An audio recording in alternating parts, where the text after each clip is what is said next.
Hello guys, പുതിയൊരു വീഡിയോയിലേക്ക് എല്ലാവർക്കും ഒരിക്കൽ കൂടെ സ്വാഗതം. അപ്പോൾ ഇന്നത്തെ വീഡിയോയിൽ ഞാൻ വന്നിട്ടുള്ള ഉദ്ദേശം എന്താ നിങ്ങൾക്ക് അറിയാലേ, 135 വർഷത്തെ ചരിത്രം തിരുത്തി എഴുതപ്പെട്ടിരിക്കുകയാണ് കേരള ബ്ലാസ്റ്റേഴ്സ് എന്ന് പറയുന്ന നമ്മുടെ ക്ലബ്ബ്. അതും ഡ്യൂറൻഡ് കപ്പിൽ ഒരു വമ്പൻ 8ന്റെ പണി തന്നെ മുംബൈ സിറ്റി FC എന്ന് പറയുന്ന ആ ടീമിന് കൊടുത്തിട്ട് ഒരു ഗംഭീര തുടക്കട്ടാണ്.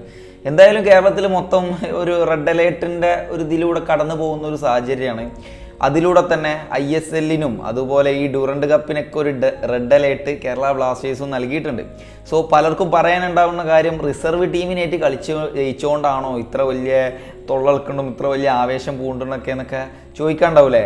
എന്നാൽ ഒരു കാര്യം പറഞ്ഞുതരാം, റിസർവ് ടീമിനായിട്ടാണെന്നുണ്ടെങ്കിലും സ്വാഭാവികം ഒരു ടീമിനെ സംബന്ധിച്ചിടത്തോളം ഇപ്പോൾ ISLലായാലും അതല്ലെങ്കിൽ ഡ്യൂറൻഡ് കപ്പിലായാലും എവിടെയാണെന്നുണ്ടെങ്കിലും ഒരു റിസർവ് ടീമത്തെ ആൾക്കാരായിട്ട് കളിക്കുകയാണെങ്കിൽ 1, 2, 3, 4 ഗോളിന് അവിടെ നിർത്തിയിട്ട് പിന്നീട് അതല്ലെങ്കിൽ അത്രയ്ക്ക് നേടാൻ സാധിക്കുന്ന ഒരു തരത്തിലുള്ള ഗെയിമായിരിക്കും കാണാനായിട്ട് സാധിക്കുക. സോ കേരള ബ്ലാസ്റ്റേഴ്സിനെ സംബന്ധിച്ചിടത്തോളം എൻ്റർലി ഡിഫറെൻ്റ് ആയിട്ടുള്ള ഒരു ഗെയിമാണ് ഇന്ന് കാഴ്ചവെച്ചിട്ടുള്ളത്. കേരള ബ്ലാസ്റ്റേഴ്സിൻ്റെ ആരാധകർ എന്ന് പറയുന്നത് കുറച്ച് രോമങ്ങനെ എണീറ്റ് നിന്നിട്ടുണ്ടാവും. കാരണം വരാൻ പോകുന്ന സീസണിലും ISLലേക്കുള്ള ഒരു വമ്പൻ സൂചന, ഒരു വലിയ അടയാളം അദ്ദേഹം നൽകിയിട്ടുണ്ടെന്ന് പറയില്ലേ, മിഖായിൽ ഷെയറെ ഒരു വലിയ അടയാളം നൽകിയിട്ടുണ്ട് അദ്ദേഹം. അതാണ് കേരള ബ്ലാസ്റ്റേഴ്സ് ഇന്ന് നൽകിയിട്ടുള്ളത്. സോ മാച്ചിനെ കുറിച്ച് പറയുന്നതിനേക്കാൾ ബെറ്റർ മാച്ചിൽ കളിച്ചിട്ടുള്ള ഓരോ പ്ലെയേഴ്സിൻ്റെ എഫേർട്ടിനെ കുറിച്ച് പറയുന്നതാണ്. എനിക്ക് ഏറ്റവും കൂടുതൽ ഇഷ്ടപ്പെട്ടതെന്ന് പറയുന്നത്, ഏകദേശം ഒരു ടീം 4 ഗോളോ അല്ലെങ്കിൽ 5 ഗോളോ അടിച്ചു കഴിഞ്ഞാൽ പിന്നെ സ്വാഭാവികം നിർത്താൻ പറയലുണ്ട് മാനേജറും. സ്വാഭാവികം ബ്ലാസ്റ്റേഴ്സിൻ്റെ താരങ്ങൾക്ക് പോലും ആ ഒരു മെൻറ്റാലിറ്റി വന്നിട്ടില്ല. അതിൻ്റെ പ്രധാന ഉദാഹരണം ആ ഗാലറിയിൽ നിന്ന് അതല്ലെങ്കിൽ ആ ഡഗൗട്ടിൽ ഇങ്ങനെ നിന്ന് ചിരിക്കണ ആ വ്യക്തിയാണ്. പറഞ്ഞു വന്നത് നമ്മൾ ആശാനെ കുറിച്ച് തന്നെയാണ്. പുള്ളി വന്നു ഒരു നല്ലൊരു മേജർ കിരീടത്തിലേക്കുള്ള ആദ്യത്തെ പടി എന്നോണം അദ്ദേഹം 8 ഗോളിൻ്റെ ഒരു സമ്മാനം കേരള ബ്ലാസ്റ്റേഴ്സിന് നൽകിയിരിക്കുകയാണ്. കേരള ബ്ലാസ്റ്റേഴ്സിനെ കുറിച്ചിട്ട് സംസാരിക്കുമ്പോൾ നമ്മൾ ഏറ്റവും കൂടുതൽ എടുത്തു പറയേണ്ടത് നോവ സദോയി എന്ന് പറയുന്ന താരത്തെയാണ്. ഹാട്രിക് ഗോൾ നേടിയെന്നല്ല, ബ്ലാസ്റ്റേഴ്സിൻ്റെ ആരാധകരെ രോമാഞ്ചപുളകിതമാക്കുന്ന കളിയാണ് നോഹ ഈ ഒരു മത്സരത്തിൽ കാഴ്ചവെച്ചിട്ടുള്ളത്. നമ്മൾ പ്രതീക്ഷിച്ച പോലെ തന്നെയാണ് നോവ സദോയി. ഒരിക്കലും ഫോം ഔട്ടായിട്ടൊന്നും നമുക്ക് കിട്ടാൻ പോവാത്ത, അതായത് ഒരിക്കലും ഫോം ഔട്ടായിട്ട് കിട്ടാൻ സാധ്യതയില്ലാത്തൊരു കളിക്കാരനാണ് നോവ സദോയി. പിന്നെ എനിക്ക് തോന്നിയിട്ടുള്ള മറ്റൊരു കാര്യം എന്ന് പറയുന്നത്, കേരള ബ്ലാസ്റ്റേഴ്സിന് ഒരു പ്രോപ്പറായിട്ടുള്ള സ്ട്രൈക്കർ ഇല്ല എന്നുള്ളതാണ്. അത് കോമി പെപ്ര 3 ഗോൾ അടിച്ചു എന്നതുള്ളത് കൊണ്ടല്ല, ഒരുപാട് ചാൻസുകൾ അവിടെ കിടന്നു കുടിക്കുന്നതായിട്ട് നമ്മൾ കണ്ടിട്ടുണ്ടായിരുന്നു.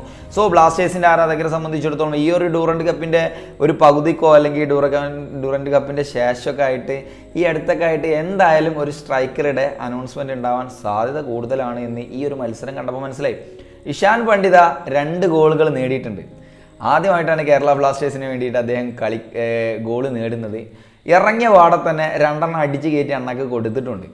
പിന്നെ ഈ ഒരു സീസണിൽ നമ്മളെല്ലാവരും പൈ ചേരാനായിട്ട് ഇരുന്നിരുന്ന മറ്റൊരു വ്യക്തിയുടെ പേരായിരുന്നു ഡാനിഷ് ഫാറൂഖ് എന്ന് പറയുന്ന വ്യക്തി. സോ ഈ കളിയിൽ നല്ല മികച്ച രീതിയിലുള്ള ഒരു മുന്നേറ്റം കാഴ്ചവെച്ചിട്ടുള്ള ഒരു വ്യക്തി തന്നെയാണ് ഡാനിഷ് ഫാറൂഖ്. മധ്യനിരയിലും ഡിഫൻസ് നിരയിലൊക്കെ ഏറെക്കുറെ കേരള ബ്ലാസ്റ്റേഴ്സിൻ്റെ പ്ലേയേഴ്സ് എന്ന് പറയുന്നത് നല്ല രീതിയിൽ എഫേർട്ട് ഇട്ട് കളിച്ചിട്ടുണ്ട്. ഇനി നമ്മൾ ഗോൾ കീപ്പറുടെ അടുത്തേക്ക് പോവുകയാണെന്നുണ്ടെങ്കിൽ പുള്ളിക്ക് അവിടെ ഒരു കസാലട്ടൊക്കെ ഇരുന്ന് 2 സിഗരറ്റൊക്കെ വലിച്ച് നല്ല കൂളായിട്ട് ഇരിക്കാൻ പറ്റുന്ന അവസരം തന്നെയായിരുന്നു എന്ന് തോന്നുന്നു. ഈ ബ്ലാസ്റ്റേഴ്സിൻ്റെ താരങ്ങൾ എടുത്തു പറയുമ്പോൾ കൂടുതലായിട്ട് എടുത്തു പറയേണ്ട മറ്റൊരു മലയാളി താരമാണ് സഹീഫ് എന്ന് പറഞ്ഞിട്ടുള്ള താരം. അദ്ദേഹം ആ ഒരു ഡിഫൻസ് ലൈനിൽ സ്ഥാനം പിടിക്കുന്നത് ഫസ്റ്റ് 11-ലാണെന്ന് ഓർക്കണം. മിഖായിൽ ഷെയറെ എന്ന് പറയുന്ന ഈ ഒരു കോച്ചിൻ്റെ കീഴിൽ നല്ല രീതിയിൽ എക്സ്പീരിയൻസ്, അതായത് നമ്മളെ കഴിഞ്ഞ സീസണിലൊക്കെ നല്ല രീതിയിൽ എക്സ്പീരിയൻസ് ഉള്ള ഡിഫൻസ് ലൈൻ അവിടെ ഉണ്ടാകുമ്പോൾ ആ ലൈനിലേക്ക് ഒരു പുതിയ താരം കടന്നു വന്ന് അവിടെ സ്ഥാനം പിടിച്ചത് തന്നെ ഒരു ഇൻസ്പിറേഷനായിട്ട് തോന്നുന്നുണ്ട്. പിന്നെ അതിൻ്റെ പുറമെ ഇന്നലത്തെ മത്സരത്തിൽ പുള്ളി കാണിച്ചിട്ടുള്ളത് എൻ്റെ മച്ച, സത്യം പറഞ്ഞ കേരള ബ്ലാസ്റ്റേഴ്സ് ആരാധകർക്ക് രോമാഞ്ചാണ്. ഇനി വരാൻ പോകുന്ന മത്സരങ്ങളിൽ അതുപോലെ തന്നെ കേരള ബ്ലാസ്റ്റേഴ്സിൻ്റെ ISL പോരാട്ടങ്ങളിലൊക്കെ ഒരുപാട് ഉണർവ് നൽകുന്ന ഒരു കളിക്കാരൻ തന്നെയായിരിക്കും സഹീഫ് എന്ന് പറയുന്ന ആ ഒരു താരം. സോ ഈ വീഡിയോ നിങ്ങൾക്ക് ഇഷ്ടപ്പെട്ടെങ്കിൽ നമ്മളെ ചാനലൊന്ന് സബ്സ്ക്രൈബ് ചെയ്യുക, തൊട്ടടുത്ത് കാണുന്ന ആ ബെല്ലൈക്കണും കൂടി എനേബിൾ ചെയ്യുക. മറ്റൊരു വീഡിയോയിൽ വീണ്ടും കണ്ടുമുട്ടാം. ബൈ.